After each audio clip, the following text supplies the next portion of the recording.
தனுசு ராசியில் பிறந்தவர்களுக்கு இந்த வாரம் சூப்பராக இருக்குங்க. தொழிலில் நீங்கள் கேட்குற இடத்துல கடனை வாங்கி தொழிலில் போடுங்க. தொழில் நல்ல அபிவிருத்தி ஆகும். உத்தியோகத்தில் இருக்கிறவங்களுக்கு திருப்பு முனை ஏற்படும். ட்ரான்ஸ்ஃபர், ப்ரமோஷன், இன்க்ரிமெண்ட் எல்லாம் எதிர்பார்க்கலாம்.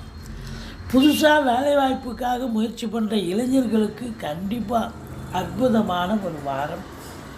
செலவினங்கள் ஏற்பட்டாலும் சுப செலவுகளே ஏற்படும். நல்ல பணவரவு, பொருள் வரவு திருப்திகரமாக இருக்கும். குடும்பத்தில் அமைதி, நிம்மதி, சந்தோஷம், குதூகலம் ஏற்படும். தாய்க்கு தேக ஆரோக்கியத்தில் அக்கறை தேவை.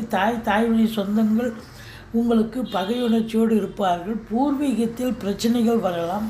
எதிரிகள் கூட்டம் அடங்கும். அதே நேரத்தில் கடன் சுமை படிப்படியாக குறையும். கோர்ட்டில் கேஸ் இதாக இருந்தால் உங்களுக்கு சாதகமாக தீர்ப்பு வரும்.